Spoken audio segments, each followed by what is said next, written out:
Então, boa noite a todos e todas. Hoje a gente está no nosso último encontro de bate-papo com convidado especial, e hoje a gente tem o Johnson, que é o nosso egresso do curso de Pedagogia, e eu tenho uma satisfação muito grande em recebê-lo e ler o currículo dele, gente, porque o currículo dele é muito bacana. Eu vou ler, Johnson, tá? Bom, Lyndon Johnson Pontes Portela, né? Ele é lindo, como vocês estão vendo, de fato, né? Ele é mestrando em Sociedade, Ambiente e Qualidade de Vida na UFOPA. Depois tu pode até falar um pouquinho sobre esse teu percurso, que é bem interessante para os alunos agora, até porque tem muitos que já estão finalizando o curso. Ele também é pós-graduando em especialização em transtorno do espectro autista, pela UEPA, especialista em tecnologias na aprendizagem pelo SENAC e graduado em pedagogia pelo Centro Universitário Luterano de Santarém. Trabalhou como professor auxiliar na CEMED, foi bolsista do PIBID, né, da CAPES, monitor do programa Novo Mais Educação, também foi agente de proteção voluntário da criança e da juventude na 5ª Vara da Infância e da Juventude. Atualmente é assistente administrativo pela Caritas Brasileira no projeto Tapajós Solar, uma energia boa para salvar nosso rio, executado pelo movimento Tapajós Vivo. Tem experiência na área de educação, com ênfase em educação popular e ambiental, atuando principalmente nos seguintes temas: psicologia ambiental, educação popular, meio ambiente, crianças e suas relações com o meio ambiente, comportamento pró-ambiental e comunidades tradicionais. Pessoal, esse é o Johnson, seja bem-vindo, e é contigo. Fica à vontade, tá bom? Tá certo, professora. Obrigado.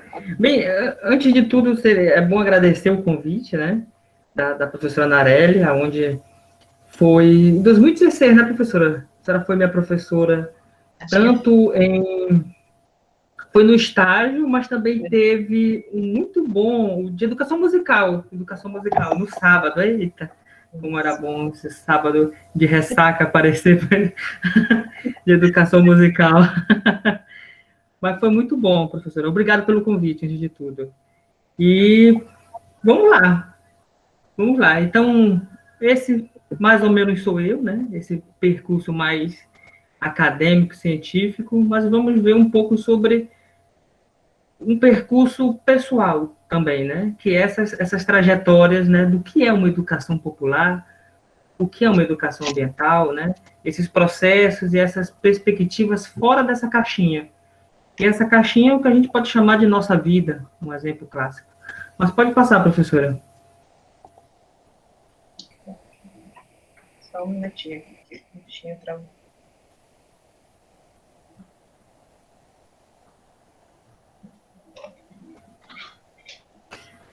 Pois bem, vamos aos conceitos, né?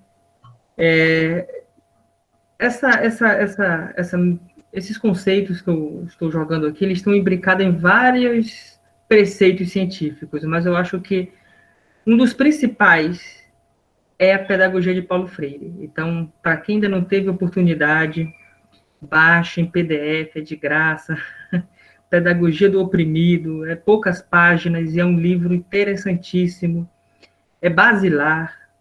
Então, não importa, dependendo da perspectiva e do tempo que você está, você vai ter uma visão diferente sobre o livro. Mas, assim, ele é basilar. Então, a priori, eu acho que o grande dever de casa seria fazer essa leitura do Pedagogia do Oprimido e Pedagogia da Autonomia, que, meu Deus do céu, o da autonomia logo, né? O do oprimido, ele é mais reflexivo, e o da autonomia, ele tem uns pontos bem positivos, né? Sobre o que é um curso de educação. Mas indo para a educação popular, né? Eu acho que quando a gente ainda está dentro da academia, está estudando, ou já tem até uns contatos com a sala de aula, a gente se fecha muito no que é a pedagogia, né? Então, a pedagogia tem várias ramificações, que a gente vai falar um pouco mais futuramente, mas um desses conceitos são a educação social e relacionada com a educação popular. Mas aí tem Neves, né? Neves, ele fala que a educação popular é definida como uma filosofia da educação. É uma pedagogia, uma praxis, que a gente vai, eu deixei até um pouco grifado ela, que a gente vai, assim, percorrer muito nesse sentido de praxe. Mas praxe seria uma ação, né, relacionada com reflexão e ação. Essa questão de teoria e prática ali envolvida. Então, é uma praxis, né? E também um campo de saberes e práticas, como a praxis já tem esse conceito forte.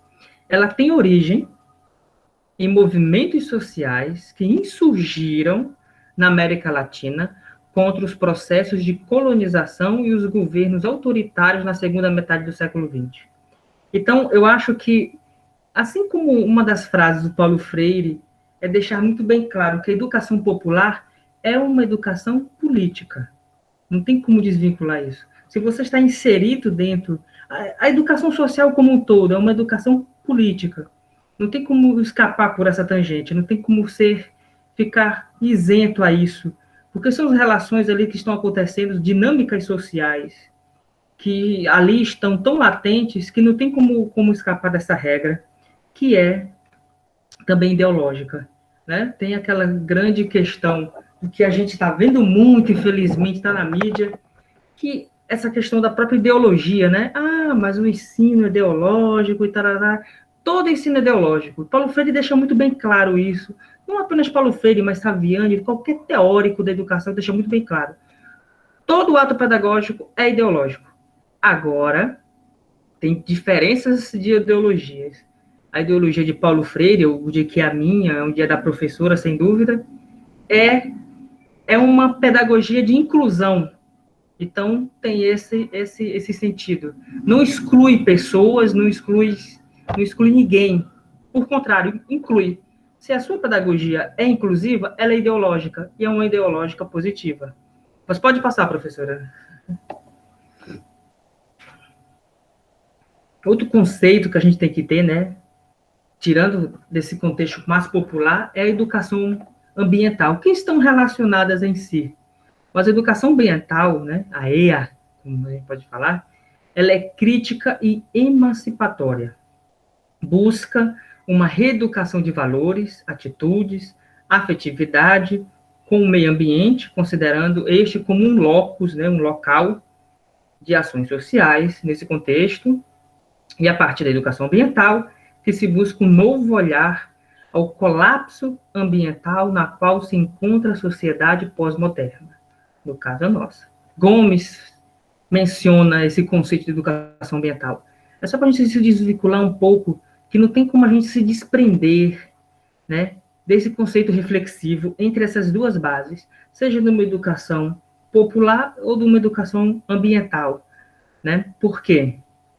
A relação dela é crítica, ela tem que ser uma perspectiva crítica. Não tem como a gente falar de procedimentos, né, de atitudes e valores sem fazer uma reflexão crítica à nossa vida mesmo, né? O tanto que a gente produz de resíduos, por exemplo, ou, mais do que isso, o quanto que políticas, né, políticas públicas que não fazem nada, né, ou estagnam, podem ser tão empecilho para um país e produção de resíduos, produção de lixo, produção de... Então, mais poluição, mais desmatamento, por exemplo. Então, a gente tem que ter essas duas vinculações sempre pertas, né? Esse olhar crítico e emancipatório. Um exemplo bem clássico disso. Eu não sou o rei da educação ambiental, mas a minha experiência sempre falou o seguinte: não adianta a gente chegar na escola e ensinar uma criança a pegar uma garrafa PET e cortar ela e fazer um bonequinho e tal, sem você chegar e dizer o porquê que você está ensinando aquilo. Sabe? Não adianta você fazer um brinquedo se você não informar para que é o sentido daquele brinquedo e quais são as relações ali por detrás de pegar uma garrafa que é jogada no lixo e você transformar ela em outra coisa. Então, a educação ambiental tem que ter esse sentido. Então não é educação ambiental. Então, vira outra coisa. Vira uma oficina de produção de alguma coisa. Mas não é educação ambiental na essência. Pode passar, professora. Mas esses, né, a educação popular, que eu acabei de mencionar, a educação ambiental, é só para nos conceituar onde é que a gente está pisando, né?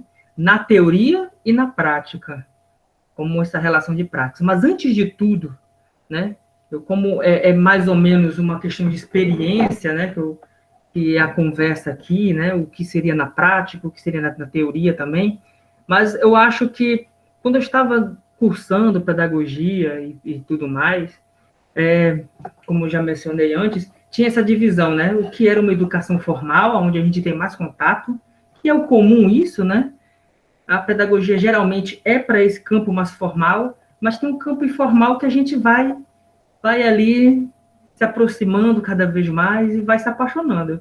Mas eu acho que o antes de tudo é essa parte, bem aqui, que eu não sei se vocês já assistiram, mas aqui no slide mostra uma cena do filme Matrix, por exemplo, né? Eu acho que para quem já assistiu sabe que quando ele vai falar com a oráculo, né? Tem essa frase aqui em latim, né? Que é temit nós. E em latim mesmo é norte te ipsum, que significa conhecer-te a ti mesmo, né? Aí o Sócrates ele faz uma grande reflexãozinha que é para levar para a nossa vida, que ele parte assim, que cada conhecimento nos dado, né? Ou a prática desse conhecimento, ou a vida que a gente vai levar, tudo começa a partir da gente se conhecer. Então, se você se conhece, você vai saber se você vai dar para essa área ou se é melhor ficar na formal mesmo. Porque não, assim, não adianta forçar barras onde não dá. Eu acho que é importante isso, porque tem alguns desafios da educação popular e ambiental que se pede essa questão mais criteriosa, mais ativa mesmo. Então, o antes de tudo é importante, né? A filosofia do Noste Y, ela é bem máxima nessa relação de educação popular e ambiental. Pode passar, professora. Gente, eu tô falando, às vezes eu falo demais. Às vezes eu sou tímido, mas às vezes quando eu descarrego, eu saio na trilha aí e não paro. Então, quem quiser intervir, por favor, intervenha, pergunte, tá certo? Até para eu não pensar que eu estou falando para mim do computador, eu estou meio esquizofrênico, então seria bem interessante para quem puder intervir a rocha, tá certo? Mas o antes de tudo, além dessa filosofia nossa, da nossa vida mesmo, da nossa prática diária e tudo mais, aí conta-se aqui essa historinha que eu sempre uso ela, porque ela é muito, muito bacana, que é o mito da caverna de Platão, por exemplo, né? Eu acho que isso é bem interessante, a gente começar a se pontuar nessas filosofias antigas, que é para o nosso próprio sentido de vida mesmo, do que seria uma prática de educação popular. Como eu disse, é popular, é ambiental, então você vai sair de certos marasmos ali que você vive. Então, eu acho importante contar essa historinha de modo bem rápido, para não correr muito tempo. Mas, para quem nunca ouviu ela, felizmente, vai ter que ouvir novamente, rapidinho. O resumo dela, que seria o seguinte: uma vez, né, havia pessoas acorrentadas numa caverna. Não sabe de onde que foi que surgiu, mas lá elas estavam acorrentadas, no fundo de uma caverna. E nesse fundo dessa caverna, como a gente vê aí na imagem, elas viam sombras passando. Com certeza tinha uma fogueira atrás, né? Então a luz refletia à frente e elas viam apenas as sombras das pessoas passando ou dos animais passando. E teve um certo momento onde uma pessoa ficou meio assim na dúvida que essa sombra seria a verdade mesmo do que eu estava vendo ou não. Enfim, nesse momento, essa pessoa começou a se mexer, se mexeu, conseguiu se sair pela corrente, né? Começou a andar, doía muito o músculo de ficar muito tempo parado, mas assim ele subiu um morro e saiu da caverna. E lá ele viu a realidade como é. Mas para isso ele sofreu, né? Queimou os olhos no sol, e lá ele descobriu a verdade, né? A realidade, né? Que não era a vida, não eram as sombras, mas sim, por detrás dela, tinha verdades absolutas ali, algo palpável de verdade. Enfim, ele passou um tempo lá fora, né, vivendo a vida como é, e resolveu avisar os colegas, né, que ficaram na caverna. Então, ele retornaram e tudo mais, tentou argumentar com os colegas, mas lá ele foi maltratado, queriam bater nele e tudo mais, não acreditaram, diziam que ele era apenas um mentiroso. Ele, infelizmente, resolveu desistir e voltou para a realidade dele. Mas aí, essa é a filosofia, né, da caverna. às vezes, você tem que encontrar a luz. Né? E a luz, assim, o que ele deixa bem claro, a luz é o conhecimento. Mas que tipo de conhecimento é esse? É o conhecimento formal apenas? Ou é um informal que você tem percorrendo pela vida? Mas, enfim, a vida é o que você pode fazer com ela, mesmo através desses conhecimentos dados e essa saída da caverna que a gente vive ou já viveu. Mas isso é o antes de tudo também, que a gente tem que fazer essa reflexão. Pode passar, professora.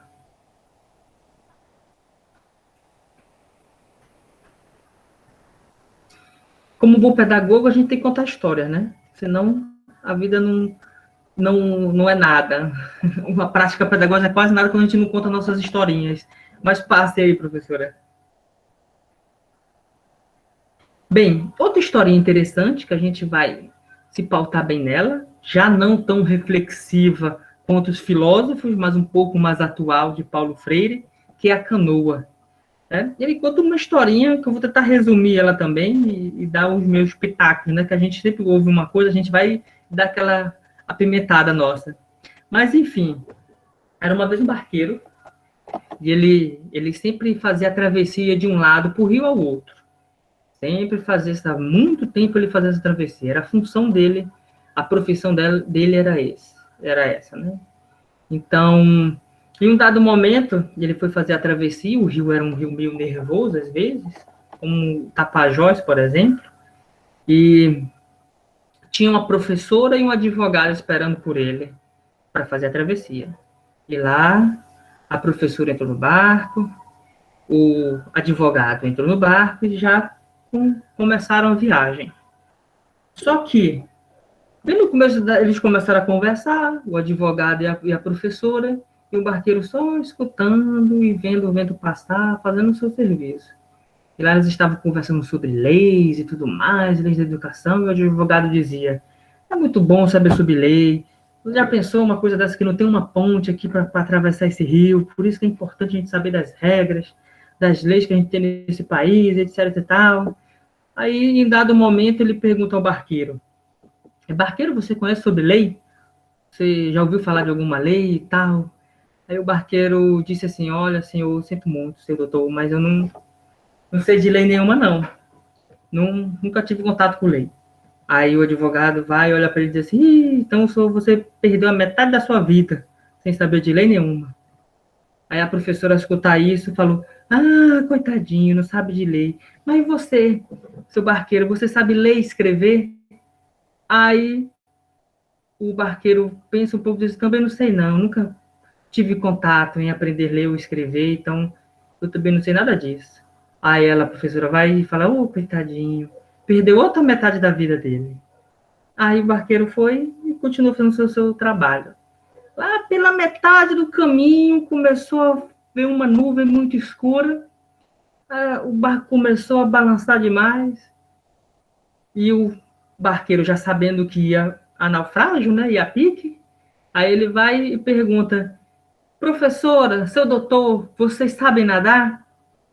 Aí eles se olharam entre si e falaram assim, não, nunca aprendemos a nadar. Aí disse, seu doutor e professor, então vocês perderam a vida todinha, porque a gente vai afundar. Então, essa é uma clássica do Paulo Freire, né? Só para dizer uma coisinha, pode passar, professora.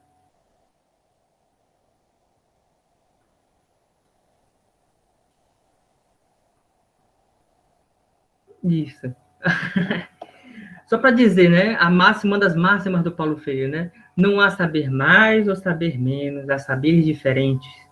Então, isso levando ao contexto da educação popular, é isso. Não importa o conhecimento que você chegue lá, você pode ter um pós-doutorado, na prática, ali na vivência, tu pode conhecer de tudo. Mas um exemplo de um comunitário, que você chega lá, um pós-doutor, né? Come um peixinho lá que vai fazer mal para o seu estômago, né? Chega na comunidade, quem é que vai lhe dar o remédio? Você pode levar 10 tipos de remédio, mas nenhum vai surtir efeito. Ele chega com uma folhinha lá e cura rapidamente. Então, isso é o saber popular. E o saber científico, o saber formal, não significa, com perdão da palavra, PN. né? Nessa prática diária, quando a gente está no campo ou algo do tipo. Então, eu acho que a primeira coisa é relativizar o que é esse dado conhecimento, que às vezes nos deixa muito nariz empinado, mas que na prática não é. E também, uma dessas, levando em consideração a própria pedagogia do Paulo Freire, só para deixar claro, eu vou citar muito Paulo Freire, não tem como. Eu acho assim, uma professora, por exemplo, eu estava fazendo uma análise um dia desse, pensando, né, refletindo um pouco sobre. Às vezes tem muita divergência teórica no nosso campo, né? E uma delas era entre o Paulo Freire, que é um cara do direito, para deixar bem claro, ele é do direito, ele é advogado, ele tem mestrado em direito, e toda a prática dele é do direito, e Saviani. Eu acho que a grande diferença, Saviani é um gênio, obviamente, está vivo hoje, é o cara da educação, histórico-crítico, é o cara. Mas a diferença dos dois é a conversa. Paulo Freire chega e sabe dialogar, sabe? O Saviani, em meia hora, você fica dando aquela piscada para tentar dormir. Então, a diferença dos dois é essa.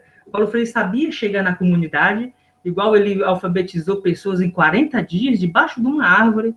Então, ele sabia fazer o babado com as palavras, né? Enquanto a gente, às vezes, trava demais na formalidade, acaba, né, embaralhando muitas coisas. Então, dentro do capítulo dele, da pedagogia da autonomia, tem algo lindo, né, que vocês podem ler, que é, para ele, né, ensinar exige a consciência do inacabamento.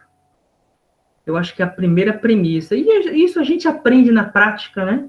Quando assim, a gente entra no mestrado, por exemplo, eu pensei que, meu Deus, eu entro no mestrado agora eu vou saber das coisas. Porra nenhuma! A gente aprende muito sobre ciência, sobre a pesquisa e tudo mais, mas a gente não vai, assim, virar o paladino do conhecimento. Tu pode entrar no doutorado, no pós-doutorado, tu não vai. Quer dizer, tu pode especificar em algumas coisinhas ali, mas tu não vai. Não tem como. Então, eu acho que a consciência do acabamento é isso. Né? É você saber, e quando você faz essa consciência do inacabamento, você nivela o conhecimento. E é isso que a prática de uma educação popular, uma educação libertária, mesmo na sala de aula, é o importante, quando você vai conversar com os pais ou algo do tipo, a importância é essa. Pode passar, professora. Certo. Aí a gente reflete um pouco sobre a caverna, né, do Platão e tudo mais, essa questão de sair da bolha, porque a gente se prende numa bolha. Isso, infelizmente, isso acontece muito, principalmente num país tão, né, que hoje tem tanto cientista político de Facebook, esse tipo de coisa, então acontece muito dessa bolha de isolamento, fake news, né? Tem fake news até no WhatsApp do professor da escola, isso é uma tristeza a gente ver isso, mas existe. Mas a prática da educação popular e ambiental, a verdadeira, a essência dela é você pensar fora dessa tua bolha, sabe? E um desses, pensar dessa bolha socioambiental é nunca negar, porque a gente está vivendo hoje uma realidade de negação. Negamos coisas que é tão evidentes, mesmo assim a gente nega. Não sei porquê, não sei se é vergonha, ou se está querendo esconder as realidades sociais, mas negar, por exemplo, o racismo. Infelizmente a gente que nega. Porque não sabemos, né? Mas até pessoas no âmbito da educação negam. Então, é nunca negar que existe, sim, o racismo, é nunca negar que existe a LGBTfobia, né? Eu acho que você abrir um jornal, você vai ver o que é isso na prática, e os números provam isso, e negar isso é a primeira coisa que você tem que fazer para uma prática de educação popular. Que não tem como você, como educador popular, ou pensa em ser um educador popular em sua prática, né, não refletir sobre um assunto sobre racismo, por exemplo. Ou o próprio público LGBT, onde você vai ter contato direto ou direto, mas está lá, então você tem que nivelar essa sensibilidade sua. A mesma coisa é sobre o machismo, por exemplo. Tem gente que nega, que eu não sei por que diabo é que nega uma coisa como essa, que é tão latente. É só ver os vereadores que foram eleitos, quantos são mulheres. Então, essa é uma prática. Então, é refletir sobre essas questões, é pensar fora dessa tua bolha, né? É você, como eu posso dizer, é ser crítico. E o que é ser crítico é desconfiar de tudo e de todos. Mas não é meter também teoria de conspiração dizendo que a Terra é plana, por exemplo. Não chega a esse nível. É você nunca negar a importância do ECA. E o que é o ECA? Um pedagogo... Desculpa, tem um cachorro que eu sempre alimento aqui fora e agora ele chegou hoje.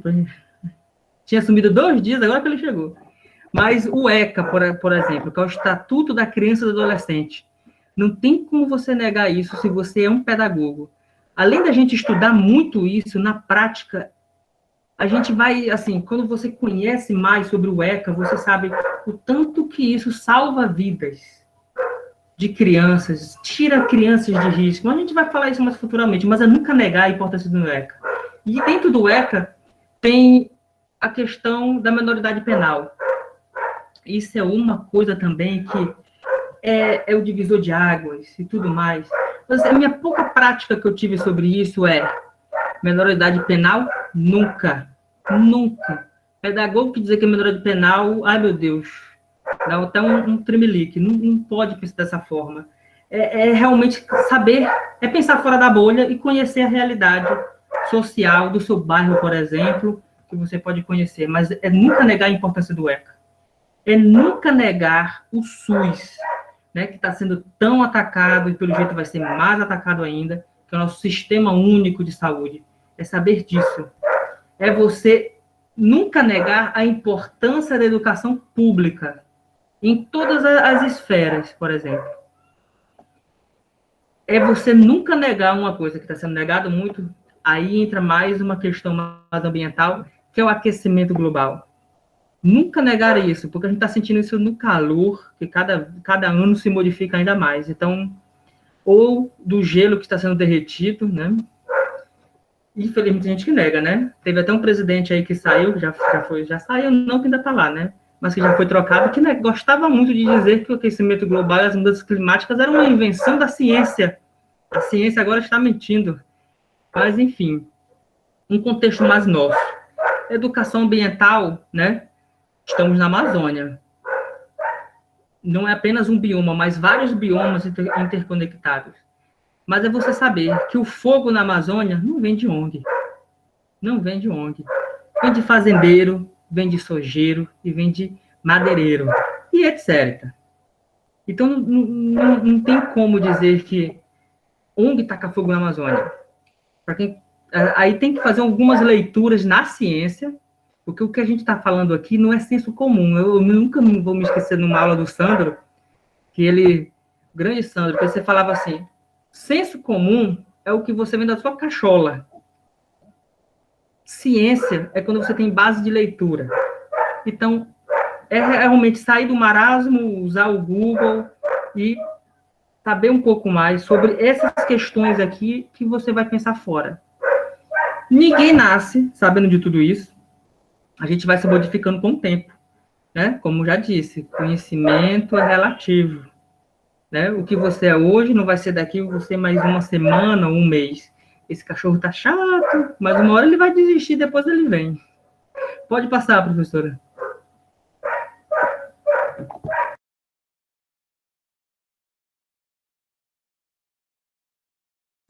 Espera aí, Johnson, que faltou nunca negar o capitalismo. Essa é importante. Foi o último aí. Tá lá embaixo. Eu vou falar dessa, professora. A senhora me dá 2 minutinhos só para alimentar o cachorro, senão ele não vai desistir. Mas a gente, realmente, me esqueci dessa parte final, acho que ficou encoberto aqui.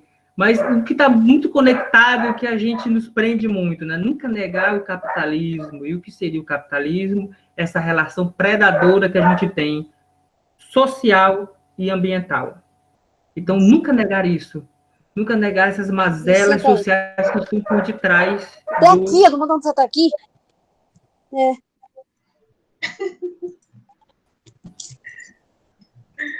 Pronto.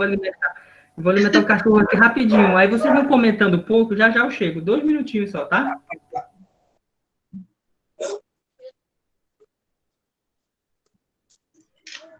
Uma boa... Peraí, deixa eu só desligar aqui o microfone da Raquel. um bom início bem interessante de tudo que a gente já viu, dos graus até agora, né? Sobre Paulo Freire, né? Principalmente, que é aquilo que eu sempre falo, né? Quem fala mal de Paulo Freire é porque nunca leu Paulo Freire, né? Educação popular. Então, um início bem interessante, bem cheio de experiência e vivência para ilustrar e para exemplificar bastante do que a gente já viu até agora. Vocês estão vendo como o Johnson é porreta? Bacana, né? Para aguardar ele retornar aí. Se vocês quiserem colocar perguntas, questões, tá? Podem colocar, usar o bate-papo, ou então ligar o microfone depois que a gente faz todo esse processo, tá? Ah, já, Johnson? Voltei. Agora o cachorro está alimentado. Ele está em silêncio.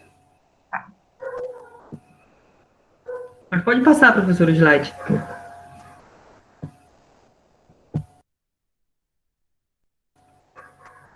Antes disso, alguma pergunta, algum questionamento, alguma curiosidade?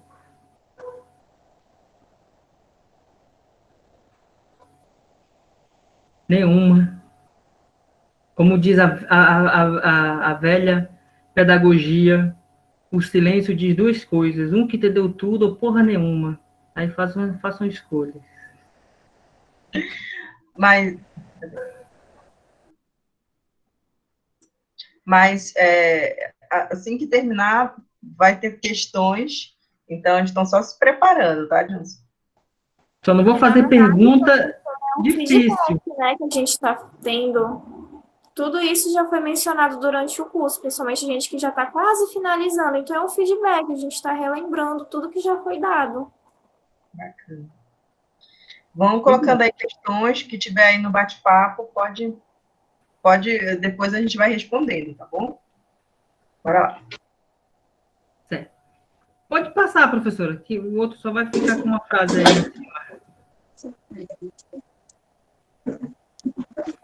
Perfeito. Então, só volte mais um aí. Certo, é esse elo. Para a gente ter essa reflexão aqui, tanto teórica como prática, do que é o pedagogiar, né? O pedagogiando, né? Que é o social, que é a psicologia, que está muito envolvida, que é o ensino e os processos da educação formal, né? É a gestão também, é a pedagogia, né? E, entre elas, né? Que eu acho que um dos primeiros conceitos que eu vi na prática, né, que eu faço um mestrado interdisciplinar, né, interdisciplinar entre saúde e biológicas. Mas a pedagogia já era interdisciplinar. Então, esses elos, essas ciências que se comunicavam muito, então, isso é o basilar que a gente tem. Agora a gente vai um pouco da prática em si. Sair um pouco desse marasmo mais teórico, né, mas tem que ter a teoria, como digo, é uma praxe tem que ter teoria, e agora a gente vai um pouco para a prática e depois uma reflexão. Vai lá, professora, agora pode passar. Experiências e vivências, agora chegou a parte realmente da experiência, né? Uma das experiências que eu acho que foi mais basilar, e surgiu na UBRA mesmo, foi o ser agente de proteção da criança e do adolescente. O primeiro contato que eu tive foi no estágio, esse mesmo estágio que vocês estão passando, mas foi com a professora. Rapaz, agora me deu um branco da professora. Não foi a professora Naide, foi a professora Isabel, meu Deus, a professora Isabel. Se ela me visse agora, ela ia me castigar. Foi a professora Isabel, né? Onde ela levou a gente passou uma semana fazendo uma atividade no fórum com a pedagoga do fórum, que existe uma pedagoga do fórum, e logo após, né, isso foi após até me formar, se eu não me engano, bem no final, abri um processo seletivo lá, voluntário, mas que o processo seletivo.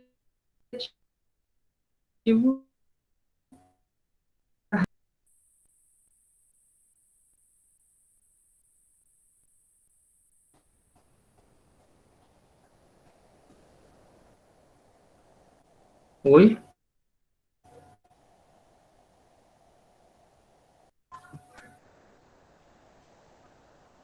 Johnson, tá ouvindo? Ouvindo eu tô, mas tá travado, parece. Caiu a conexão dele, né? É, Johnson, Verdade. vocês estão funcionando. Voltei. Foi a dele que caiu. Ótimo, voltou. Você ia iniciar a fala sobre o fórum.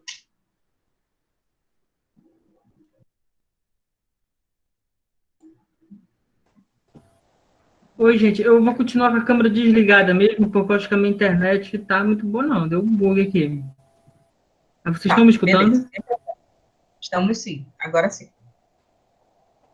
Ah, tá. Então, é bom que eu sou feio mesmo, ninguém precisa ficar me olhando, né? Mas vamos lá. Eu só tentar baixar aqui um pouco esse negócio para me ver direito. Certo, beleza.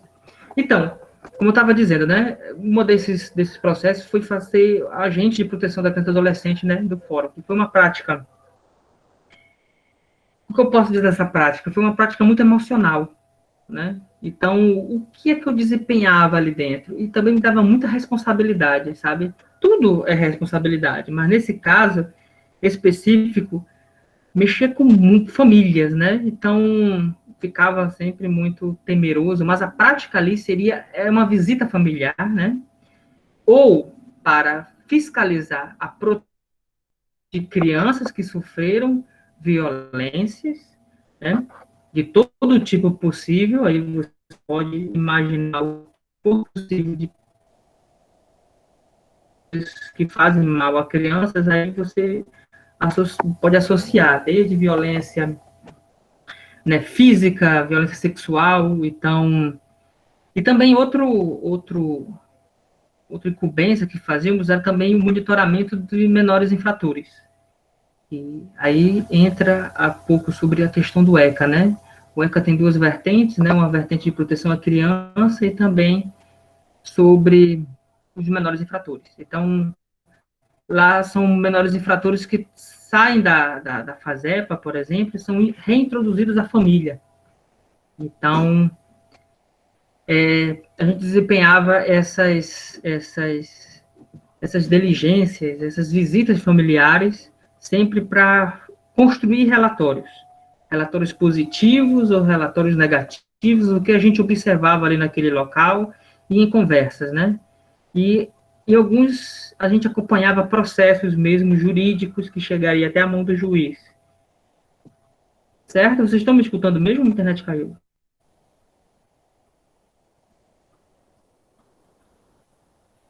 Bom, eu consigo escutar, estou escutando normalmente. Só que está formando temporal aqui, está jogando tudo ali por fora. Estamos ouvindo, sim, realmente. O negócio está ficando feio mesmo. Mas estamos te ouvindo. Ah, tá. Tá chovendo para aí, é? Ah, meu setor aqui é muito interior ainda. Tá vindo ainda. Porque deve ter muito cearense. Deve ter muito cearense para cá. Não posso falar, a cabecinha chata que eu tenho, não posso falar mal, por favor. Então, vamos lá. Então, esse era uma das funções que desempenhava ali dentro do fórum. E, entre outros, esse lance mais familiar de monitoramento, né, sobre essa questão de proteção da criança, menor infrator, é algo que mexia muito, né? Mexe com qualquer pessoa que vai na prática. E ali, antes eu já era um defensor do ECA, mas a partir de tu ter um contato com a realidade social dessas famílias, aí você passa a defender o ECA de corpo e alma, né? E ser contra a minoridade penal de todas as formas possíveis. Quando essa prática de você ter contato com as famílias, você vê os desequilíbrios que existem ali são sociais. É pobreza, de verdade. É muita droga, né? Ou é álcool. Então, tem todas essas relações drásticas. Uma família totalmente sem estrutura. Aí você deve estar pensando, ou existe as exceções desse caso? Existem. Mas como uma boa pessoa que está na prática da ciência, as exceções não retiram a regra, e a regra é essa.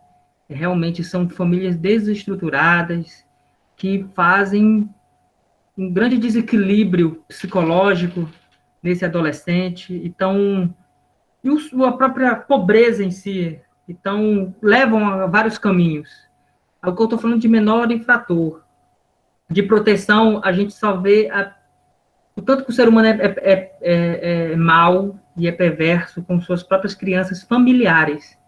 A maioria das vezes maioria não, acho que 99% são de pessoas próximas que fazem esse tipo de violência a crianças de todo tipo possível. Com quem era para a criança contar é o abusador. Então, isso é algo que mexeu muito comigo. Tanto que eu não me senti espiritualmente ali muito envolvido, ou psicologicamente ali. Era algo que mexe com qualquer um. E, querendo ou não, às vezes eu sou ferro e fogo, então era melhor ficar em outro naipe, conhecer um pouco sobre o que é a função do pedagogo. E um delas foi por algo que eu me apaixonei. Eu deixei de fazer agora um pouco na prática, mas eu sempre estou dando uma lida de vez em quando, que é a justiça restaurativa, né, que é a construção de círculos de conflitos. E lá a gente aprende, né, passou por várias formações, a própria professora Isabel também nos deu um conceito e até fez a gente fazer na prática o que seria um círculo. É uma prática bem interessante, não apenas para mediação de conflitos, mas até para círculos de aprendizagens. Então, dá uma buscada aí que vocês vão gostar também, tenho certeza. Mas dentro dessa questão dos círculos de conflitos, assim, a prática nos pedia para sermos realmente mediadores ou facilitadores, como eu gosto mais de usar, facilitar dadas questões. Então, a gente jogava temas de debates, onde o sentido do círculo é causar reflexão, é que reaproxime relações, às vezes coloca pessoas que sofreram alguma violência, né, não realmente uma violência grande, mas brigaram em si, ou famílias que não conversam com o menor, ou quer reintroduzir. Então, você faz círculos para que isso aconteça da melhor forma possível. É algo muito, muito belo, muito, muito belíssimo, e de cunho social, assim, de grande relevância. Então, deem uma olhada. Mas uma dessas práticas do círculo, onde eu mais gostei, onde a prática foi mais latente de todas, foi passar por círculos com crianças da FASEPA, né? Adolescentes que, por um dado momento da vida, fizeram algum ato infracional, que é assim que a gente fala perante a lei, um ato infracional, e foi um círculo com 8 adolescentes. E dali surgiu, entre as conversas sobre família, sobre pertencimento familiar, a gente ouviu várias coisas que nos fazem refletir muito. Entre estes que estavam lá, existe, né, tomara que exista ainda, que é um dos menores, né, que estavam dentro da FASEPA, aonde, após eu sair até de perder um pouco os laços, eu sempre vi ele na rua. Infelizmente, ele fugia da FASEPA, mas antes dele entrar na FASEPA, ele também estava no abrigo. Então, para você ver que uma coisa está interconectada com a outra. Infelizmente, a maioria dos adolescentes, principalmente meninos, que estão... Aqui chegou a chuva, realmente. Que estão dentro do abrigo, já por violências, múltiplas violências, na maioria das vezes também acaba fazendo algum ato infracional. E eu sempre via ele, e ele sempre fugia do abrigo, no caso, muitas vezes, mas hoje eu não sei por onde ele está, infelizmente. Então, a gente cria esses laços, né, proximais com as crianças, e isso a gente está falando mais com crianças que sofreram violências, né? E na FASEPA é o mesmo laço, porque a gente não vê ele como uma pessoa, assim, mais do senso comum, que cometeu um crime. Por contrário, a gente vê pessoas humanas ali, tanto que o círculo, para acontecer, a gente não precisa nem saber o que eles fizeram ali. Ou foi roubo, ou foi violência, ou foi tal. A gente não precisa saber. Só executa o que é ou restaura esses laços que ali já foram quebrados. Então, essa prática do círculo restaurativo foi muito, muito positiva. Aí eu coloco abaixo que eu tive que desenvolver algumas coisas, porque não teve como, eu não tive opção de escolha. Tinha que desenvolver. Esse equilíbrio emocional foi muito latente. Você saber se controlar, engolir o choro às vezes, obviamente, tu é um ser humano, para sair aquela perfeição ali que tem que ser o círculo restaurativo como um local que não é para desabar em lágrimas, mas sim para restaurar, como se pede o próprio círculo restaurativo. Essa empatia, eu acho que foi algo muito forte, esses laços ali firmados, de você ver a pessoa como seu semelhante, não importa o contexto, onde você tenta ajudar da melhor forma possível, e você nunca vê ele como uma pessoa que cometeu alguma coisa, ou sofreu, ou você vê também como ele um coitadinho ali, não, a relação não é essa, mas a empatia não é você minimizar ou maximizar as coisas, mas realmente aquele equilíbrio, como sempre. E uma das questões que eu digo que eu sou um férreo defensor do ECA em si, é ver as questões sociais em sua prática. Não é teorizar, não é ver grupo de WhatsApp, abrir e ver notícia fake ou algo do tipo, é você ver ali na essência como são as coisas, como o mundo realmente é. Então, essa foi uma experiência basilar sobre ser agente de proteção da criança e adolescente. Pode passar, professora. Aí vemos outra prática, que eu, para ver como eu sou meio tantão da cabeça, eu fazia isso ao mesmo tempo que eu estava também no movimento social. Então, é algo voluntário, obviamente, mas que me trazia muita alegria pessoal. Mas não vem dizer que eu estava nisso porque eu tinha dinheiro. Obviamente que não. Eu sobrevivia do mais educação, desse tipo de coisa, né? Então, aqui também tá tendo queda de energia, Fernanda, mas tomara que não aguente. Vamos lá. Vamos seguindo o barco aí, quanto vai. E, enfim, e uma dessas práticas é o movimento social. Mas, assim, passa rapidinho o slide, professora, que vai aparecer um tópicozinho aí em cima, que eu acho que coloquei no time errado. Mais outro tópicozinho. Beleza. Aí o movimento social, você deve se indagar o que de acho é um movimento social. O movimento social, assim, em essência, ela seria... deixa eu explicar de uma forma bem didática. O movimento social, em si, ele tem lutas e defesas. São junções de pessoas, né? É um coletivo de pessoas que tem uma visão política X, onde eles tentam fazer alguma transformação social para essa mudança. Eu acho que, na essência, o movimento social é isso, é um coletivo de pessoas. Então, não tem estrutura, não tem nem estrutura de hierarquia e nem de organização, não é não tem CNPJ, não tem esse tipo de coisa, mas é uma movimentação. Vai começar a fazer um pouco de barulho, que é a chuva, no caso, agora que chegou. Então, esse movimento social... Deixa eu só desligar minha janela aqui rapidamente.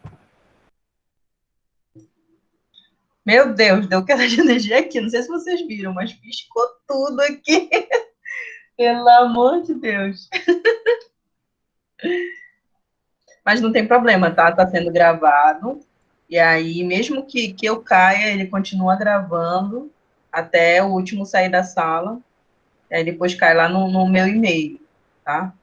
Mas não tem problema, bora continuar. Enquanto o Johnson tiver internet aí, pra gente continuar, tá?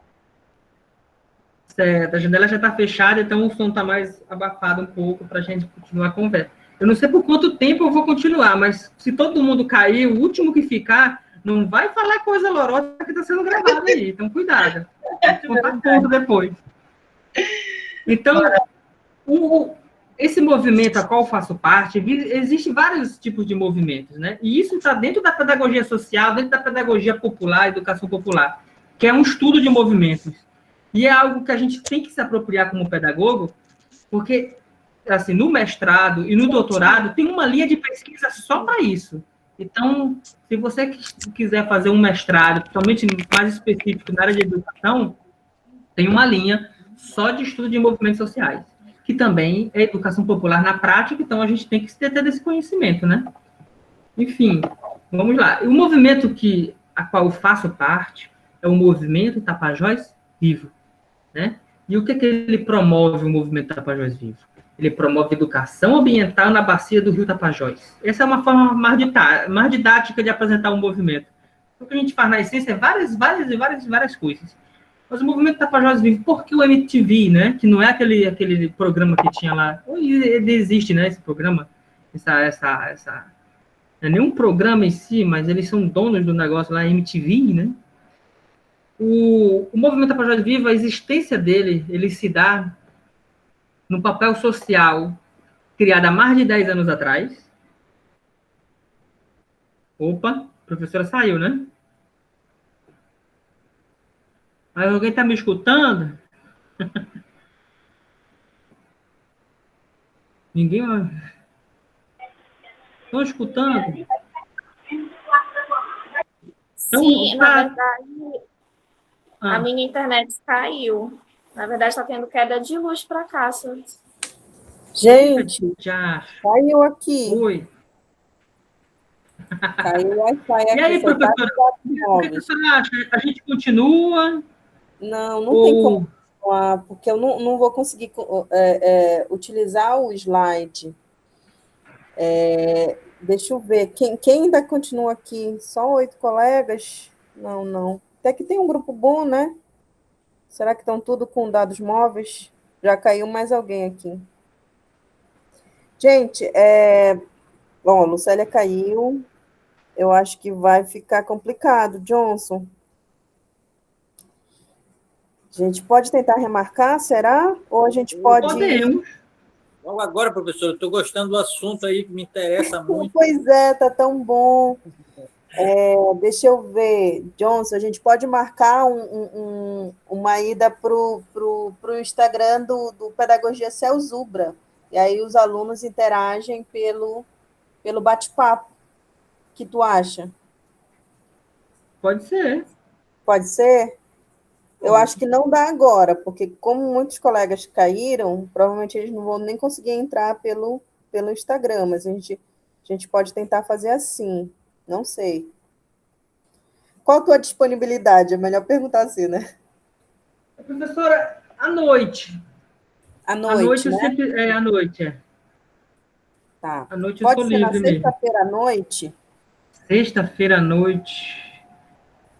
Pode. Então, Ótimo. Só para a gente completar essa atividade. Pode ser? certo. Pode sim. Sexta-feira à noite eu não tenho webconferência com a disciplina de Seminário 2, então quem for meu aluno de Seminário 2 já sabe que vai ter uma atividade aqui, os alunos também, tá bom? Dessa disciplina, tá bom? E a gente só fecha a atividade, a gente pode até retornar pelo Meet, por esse link mesmo, para fechar. Ó, mais alguém caiu aqui na minha conexão. Tá difícil. Certo. Tá combinado. O mesmo horário, né? 19h30? Mesmo horário, tá bom, pessoal? Tudo certo para É. vocês? Vão colocando ok aí. Vou dar uma... Ok, ótimo. Ótimo, muito bem. Sem condições, gente. Caiu completamente aqui. Então, tchau, gente. Até Johnson, sexta. me perdoe. Na verdade, foi algo além Não, de tudo mim. bem. Muita As forças chuva. da natureza. Obrigada, pessoal. A gente se encontra na sexta-feira, tá? 7h30. Tchau, abraço a todos. Prazer em conhecer. abraço. Tchau. Obrigada. Tchau. Coraçãozinho aí para Baby. Vou ter que editar essa, porque vai ficar um corte gigante. Diogo, Dani. Quem é essa aí? Beijo. Tchau, pessoal. Eu sei que vocês ficam trocando.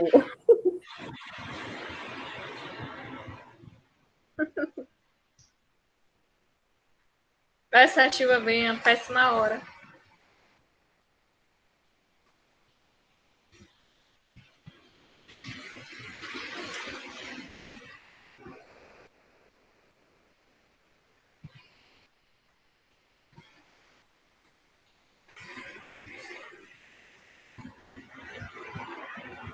Tchau, professora.